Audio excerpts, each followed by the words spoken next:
Good morning, everyone. It's Lee Henson, president and founder of Agile Dad, and it's time for today's episode of the Daily Stand-Up. So without any further ado, let's get started. Today, I wanted to talk to you about something that was recently brought to my attention. I work with lots of different companies, and there's still an effort, it's my understanding, for people to work under the assumption that the Scrum Master can still do multiple things. And I think there's a clear misunderstanding about the responsibilities of the Scrum Master. But I guess the question became, can a Scrum Master also be a Scrum Master slash project manager slash business analyst slash utility knife slash best friend slash vice president slash CEO slash I think you see where I'm going with this, right?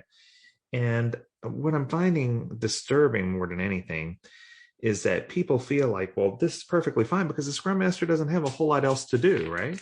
So I guess what I want to cover today is, can a Scrum Master do multiple roles, or should a Scrum Master do multiple roles? And when is it appropriate, and when is it just completely out of bounds? So here's the breakdown. If you're in a large organization, a Scrum Master should have 3 tiers. You should have a level 1, level 2, and level 3 Scrum Master.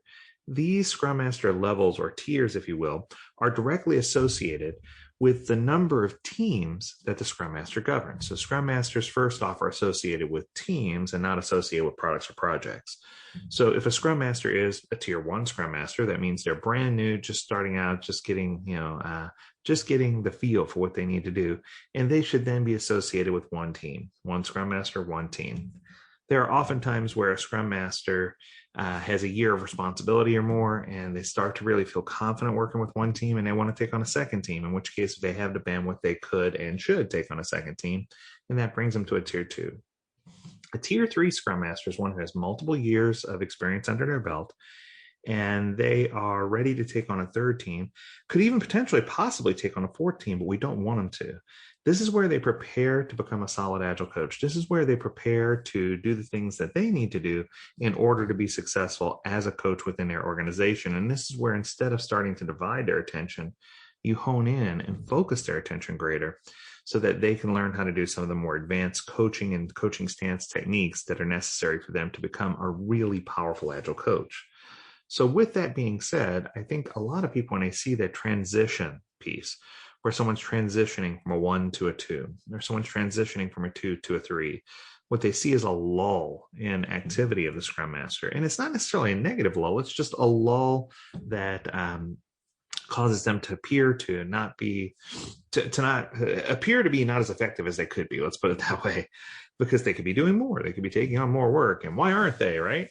And I think that sometimes when we see this, we often make the mistake and say, oh, well, they're not doing as much as they could. We need to give them more work, so we're going to find other responsibilities for them. In large organizations, this tends to be a problem more than small organizations. Instead of trying to find them more things to do, what we should do is, ask them how confident they are with their teams, interview the team, see if they feel like they're getting the best service from a Scrum Master, and see if they can become eligible for an advancement up another rank. In small organizations, however, in startups or in really small companies where the whole company is 10 people or less, I have seen times where someone has to step up, even a director has to step up and be a Scrum Master.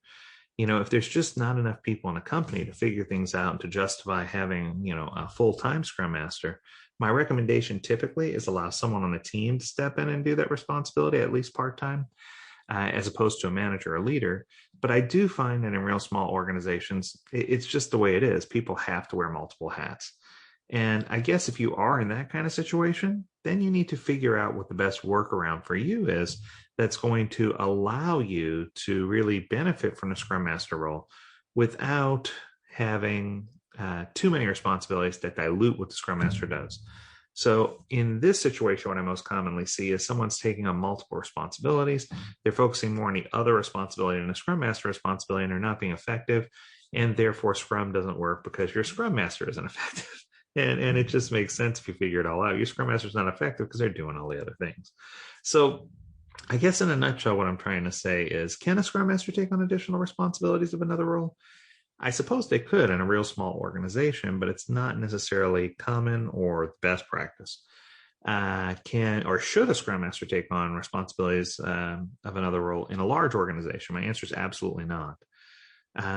Should a project manager just automatically be shifted over to become Scrum Masters? My answer, once again, is absolutely not. The sets of responsibilities are completely different, and oftentimes we don't realize that. And when you just try to slam that square peg into the round hole, it just doesn't make sense because they're used to doing two different things.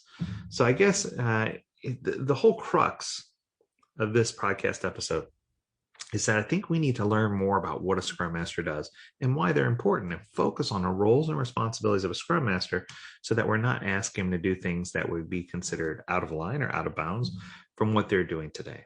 Well, I wanted to keep it short and sweet. It's a hump day, so happy hump day to all of you out there.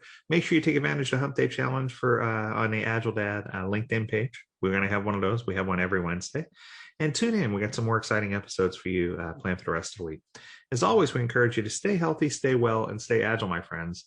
Until next time, do take care.